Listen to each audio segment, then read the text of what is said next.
पढ़ेगा तभी तो बढ़ेगा इंडिया। नमस्कार, मैं हूं शिव पांडे और हमारे साथ में हैं दो वरिष्ठ पत्रकार। इस समय पूरे देश में शिक्षा व्यवस्था को लेकर चर्चाएं चल रही हैं। हड़कंप मचा हुआ है कि आखिर गरीब और मध्यम वर्ग कैसे पढ़ेगा। प्रधानमंत्री ने नारा दिया, जो भी बड़े नेता हैं सब नारा देते हैं कि पढ़ना जरूरी है, पढ़ने से ही आगे का रास्ता साफ होगा। लेकिन समस्या ये है कि आखिर इंसान पढ़ेगा कैसे, एक गरीब वर्ग पढ़ेगा कैसे, मध्यम वर्ग पढ़ेगा कैसे, जब शिक्षा व्यवस्था इतनी महंगी होती जा रही है। और सबसे बड़ी बात यह है कि उस पर कोई सरकारी नियंत्रण नहीं है। कक्षा 3 की किताब, कक्षा 4 की किताब, LKG की किताब, UKG की किताब हजारों में हो जाती है। फीस की बात ही छोड़ दी जाए, अगर फीस की बात की जाए तो छोटे छोटे बच्चों की साल भर की फीस इतना हो जाती है जितने में ग्रेजुएशन करने वाले बच्चे 6-7 बच्चे, 8 बच्चे, 10 बच्चे पढ़ सकते हैं। उतने में खाली एक बच्चे की शिक्षा व्यवस्था की फीस होती है। यानी कि बहुत ही महंगाई दिखाई दे रही है, जिसको लेकर पूरे देश में चर्चाएं चल रही हैं। चाहे उत्तर प्रदेश की बात करें, चाहे बिहार की बात करें या किसी अन्य राज्य की बात करें, हर तरफ यही चर्चा है कि आखिर जो सामान्य वर्ग का गार्जियन है वो अपने बच्चों को कैसे पढ़ाएगा। इसी विषय पर बात करने के लिए हमारे साथ में दो वरिष्ठ पत्रकार हैं। हमारे साथ में है वरिष्ठ पत्रकार शीतला तिवारी जी और साथ ही साथ भालचंद्र पांडे जी। आइए इनसे बात करते हैं कि आखिर जो इस समय चर्चाएं चल रही हैं, जो इस समय इतना ज़्यादा हो हल्ला मचा हुआ है, क्या इसके कुछ मायने हैं और इससे कुछ होने वाला है, या सिर्फ एक बार फिर से हर साल की तरह ये भी हल्ला शांत हो जाएगा। क्या होने वाला है इस पे? तिवारी जी क्या कहते हैं कि जो इस समय ये शोर मचा हुआ है, चारों तरफ शोर है कि जो गरीब है, जो मध्यम वर्ग है, वो परेशान है, वो बोझ से दबता जा रहा है। पढ़ाए तो कैसे पढ़ाए, अगर उसके बच्चे पढ़ना चाहेंगे तो कैसे पढ़ेंगे, एक बड़ी चर्चा का विषय बना हुआ है। क्या कहते हैं आप, क्या लगता है आपको कि क्या इस स्थिति में गरीब का बच्चा पढ़ पाएगा? और जिस तरह शिक्षा व्यवस्था में मनमानी देखी जा रही है, प्राइवेट स्कूलों को मनमानी देखी जा रही है, उससे क्या कुछ निकल कर सामने आता है, क्या भविष्य होगा इसका? देखिए, सबसे पहले हमारे सभी दर्शकों भाइयों को बहुत बहुत प्रणाम, नमस्कार। पांडे जी, आपने जो ये बात कही कि शिक्षा व्यवस्था को लेकर के जो है पूरे देश में हाहाकार मचा हुआ है, तो बहरहाल मैं आपको बता दूं, नया सत्र जब भी शुरू होता है अप्रैल से, तो हाहाकार जो है वो मचता ही है।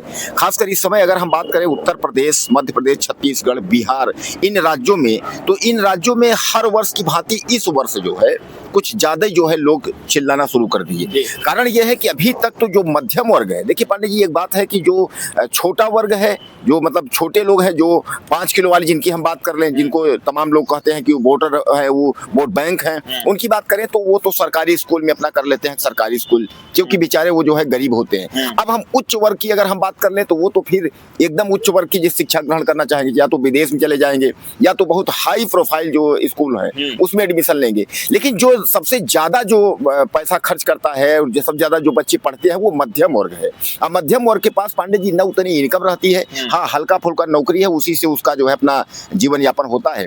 अब वह मध्यम वर्ग जो है वह चिल्लाते चिल्लाते उसकी आवाज कोई सुन नहीं रहा था। लेकिन इस बार जो है यानी 2026 में आखिरकार जो है पूरे उत्तर प्रदेश की बात नहीं, पूरे जो है देश की अगर हम बात करें कई राज्यों में, तो इसकी चिल्लाहट जो है वह तेज हो गई है। और अब जो है सोशल मीडिया से तमाम टेलीविजन चैनल, तमाम जो है राजनीति के लोग भी जो है यह बात जो है उठाने लगे।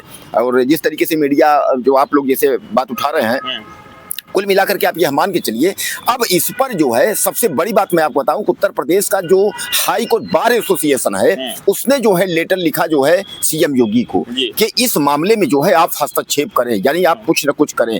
तो पांडे जी, क्या आपको लगता है कि योगी आदित्यनाथ जो है शिक्षा को लेकर के, और खासकर जो इतनी महंगी किताबें हैं, री एडमिशन है, यानी हर साल एडमिशन बढ़ा दिया जाता है, किताबों का सिलेबस चेंज करके जो है किताबें बढ़ा दी जाती हैं, और फीस की जो तिमाही छमाही करके जो है जो लूट डकैती चल रही है, इस पर क्या योगी आदित्यनाथ जो है कोई फैसला लेंगे?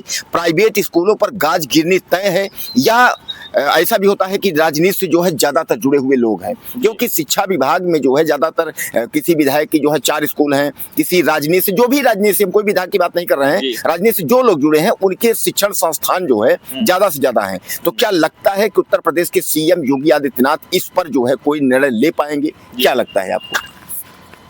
तिवारी जी, आपको मैं 2 साल, 3 साल, 4 साल पीछे ले जाना चाहूँगा।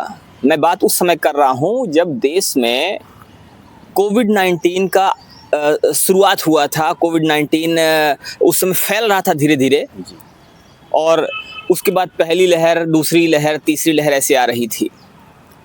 उस समय देश में सरकार ने घोषणा किया कि जो भी फीस है, अतिरिक्त फीस जो भी डाली जाती है गार्जियंस पर, वो नहीं ली जाएगी। गर्मी की फीस, छुट्टियों की फीस नहीं ली जाएगी। ट्यूशन फीस में भी ये कहा गया कि जो भी स्कूल हैं वो कम से कम फीस लेने की कोशिश करें। ऐसे तमाम तरह की बातें उस समय आ रही थी। लेकिन उस समय भी गार्जियंस की आवाज़, गार्जियंस की चीखें सुनी गई थी इस बात को लेकर कि सरकार ने तो आदेश कर दिया है, लेकिन कोई भी स्कूल मानने को तैयार नहीं है। और उस समय ये भी देखा गया कि स्कूलों ने अपने टीचर्स को पेमेंट भी नहीं दिया। आधे से ज़्यादा टीचर्स की पेमेंट काट दिया या टीचर्स को निकाल दिया, लेकिन उसके बाद भी गार्जियन से पूरी फीस वसूली गई थी। तो जब उस समय ये स्थिति हुई, जब कोविड-19 चल रहा था, पूरे देश की अर्थव्यवस्था चरमरा गई थी, पूरे देश में जो लोग थे जिनकी नौकरियां चली गई थी, जिनके पास कमाई का कोई साधन नहीं बचा था, उस समय लोगों के साथ ये हुआ। तो इस समय तो स्थितियां सामान्य हैं। और आपको एक घटना मैं याद दिलाता हूँ, महाभारत में एक दृश्य आता है कि जब अश्वत्थामा हाथी को मारा जा रहा था, तो उस समय ये कहा गया कि भाई ये बोलना है कि अश्वत्थामा मर गया, अश्वत्थामा मर गया, इस बात की हवा उड़ाना है। लेकिन जब ये हल्ला किया जा रहा था, उसी समय शंख की ध्वनि भी उत्पन्न की जा रही थी। मतलब ये है कि लोगों की चीखें, लोगों की आवाज़ें नगाड़ों के, ढोल के आवाज़ों के बीच में दबा दी जाती हैं। अगर कोई चीख रहा है, उसी समय ढोल नगाड़ा बजाना शुरू कर दिया जाए तो शायद वो चीख मंद पड़ जाएगी, उस चीख को कोई सुनने वाला नहीं होगा। कुछ वैसा ही हो रहा है। लोगों की चीखें हैं, उठी हुई हैं। अभी आपने कहा था कि हर साल उठती हैं, तो अभी किसी तरह से लोग ये महीना है चिल्ला रहे हैं, और हो सकता है थोड़े समय के बाद फिर कोई नया मुद्दा आ जाएगा, इस मुद्दे को दबा दिया जाएगा, या एक ऐसा बड़ा मुद्दा पैदा कर दिया जाएगा, एक ऐसा बड़ा मुद्दा आ जाएगा जिससे ये मुद्दा धीमा पड़ जाएगा, इस मुद्दे की आवाज़ें दब जाएंगी और फिर से मामला बिल्कुल वैसा ही हो जाएगा जैसे चल रहा था, जैसा कि हर साल होता आ रहा है। फिलहाल इस विषय पर बात करने के लिए हमारे साथ वरिष्ठ पत्रकार भालचंद्र पांडे जी, इनसे बात करते हैं कि आखिर क्या इसके कोई मायने हैं, इससे कोई फर्क पड़ने वाला है, या इसी तरह से हर साल की तरह इस बार भी स्थितियां वैसी हो जाएंगी और सारी बातें सिर्फ सोशल मीडिया पर वीडियो के रूप में तैरती रह जाएंगी, लेकिन उसका कोई भी परिणाम नहीं निकलेगा। क्या कहते हैं पांडे जी? सबसे पहले आप सभी को नमस्कार। देखिए, शिक्षा अब तो विद्यालय जो हैं वो विद्या के मंदिर न होकर व्यवसायिक केंद्र बनते जा रहे हैं। और ऐसा नहीं है इसी साल की कहानी है, हर साल जैसे ही एडमिशन शुरू होता है बच्चों की कॉपी किताबें खरीदी जाने लगती है, हर गार्जियन हो हल्ला करता है, सोशल मीडिया पे आता है, टीवी में भी चर्चाएं होती हैं। लेकिन होता क्या है, गवर्नमेंट भी थोड़ा बहुत कहती है, लेकिन उस पर कार्रवाई कितनी होती है? एक साल की कहानी तो है नहीं। अभी जैसे आपने कहा कि कोविड पीरियड में गवर्नमेंट ने कहा कि आप कम से कम ट्यूशन फी लीजिए, ढेर सारी भत्ताओं में कटौती कीजिए, लेकिन क्या वास्तव में ऐसा कुछ हुआ था? अब हुआ भी तो अब उसमें क्या वास्तव वो फॉलो हो रहा है? आज हर गार्जियन जिसके पास 2 बच्चे हैं अपनी आय का मान के चलिए कि 30% से 40% बच्चों की शिक्षा पे खर्च कर देता है। शिक्षा धीरे धीरे इतनी महंगी होती जा रही है, विदेशों के अपेक्षा अपने यहाँ तुलना की जाए तो यहाँ विदेशों में शिक्षा कहीं कहीं फ्री है, कहीं कहीं शिक्षा के में जो है कम खर्च हैं, अपने यहाँ वहाँ उस तुलना में देखें तो बहुत ज़्यादा है। आज जितने भी विद्यालय हैं 70% विद्यालय प्राइवेट हाथों में हैं। गवर्नमेंट कॉलेज या विद्यालय कितने हैं, और जो हैं भी वो किस स्थिति में है? वहाँ या तो बच्चे जाना नहीं चाहते, या वहाँ की स्थिति ऐसी है, टीचर नहीं है, टीचर हैं भी तो वहाँ की स्थिति ऐसी है कि बच्चे जो है उस विद्यालय को इग्नोर कर रहे हैं। तो कहीं ना कहीं इसमें ध्यान गवर्नमेंट को भी ध्यान देने की ज़रूरत है, और गार्जियन को भी कहीं ना कहीं इस तरफ थोड़ा ध्यान देना पड़ेगा कि उनकी सोच में जो बैठ चुकी है कि नहीं प्राइवेट विद्यालयों में ही अच्छी पढ़ाई होती है, ऐसा नहीं है। ढेर सारे सरकारी विद्यालय हैं जहाँ पे अच्छी पढ़ाई होती है, अच्छे टीचर हैं। आप शहरों को तो ले ही लीजिए, इसके साथ साथ गाँव को लीजिए, जहाँ पर आज 3000 4000 में लोग कॉन्वेंट में पढ़ाते हैं। हाई स्कूल इंटर पास जो है टीचर रखे गए हैं। सोचिए वहाँ एक प्राइमरी विद्यालय में 10 20 25 बच्चे आने मुश्किल हो जाते हैं, और जितने कॉन्वेंट में भरे भरे हैं। तो कहीं ना कहीं ये सोच में या तो फर्क है, या फिर वो टीचर उस मानक को पूरा नहीं करते। तो इस पर भी गवर्नमेंट को ध्यान देना चाहिए। जी, तो गवर्नमेंट को इस पर ध्यान देना चाहिए कि आखिर कारण क्या है।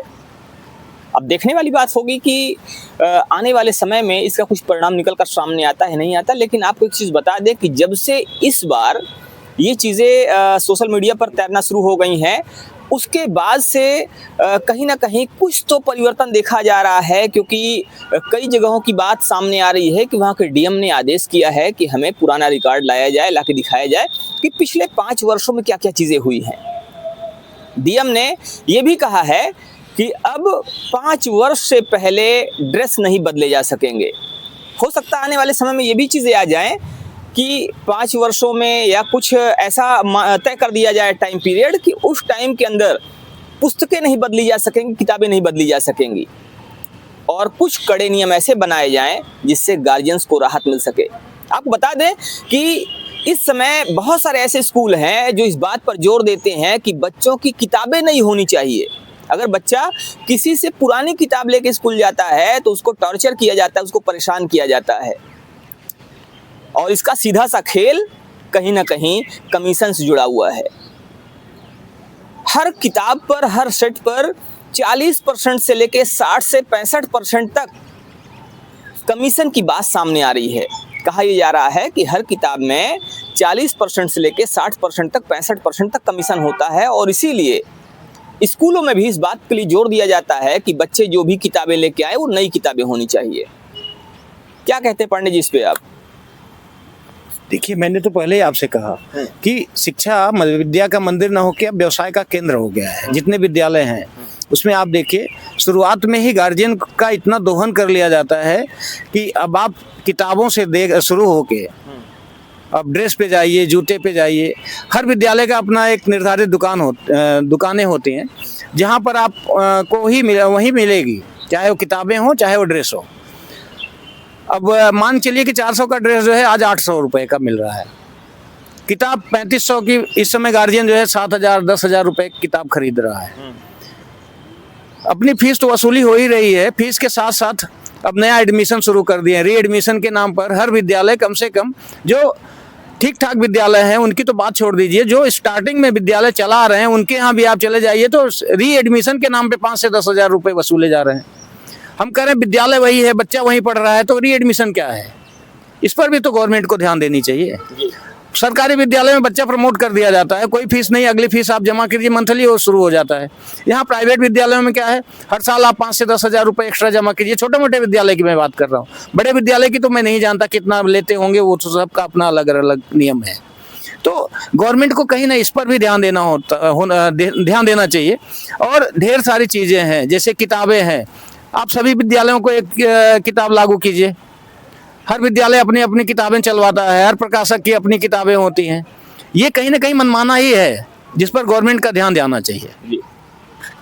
तो कहीं ना कहीं इस समय ये चीज़ें, ये जो मनमानी है, ये गार्जियंस पर भारी पड़ रही है। कहीं ना कहीं ये चीज़ें गार्जियंस के ऊपर शिक्षा एक बोझ के रूप में सामने आ रहा है, और इस पर गवर्नमेंट को ध्यान देने की जरूरत है, जिससे कि ये समस्याएं जो लोगों की हैं वो दूर हो सकें। फिलहाल इस पर आपका क्या मानना है, अभी में जरूर बताइएगा।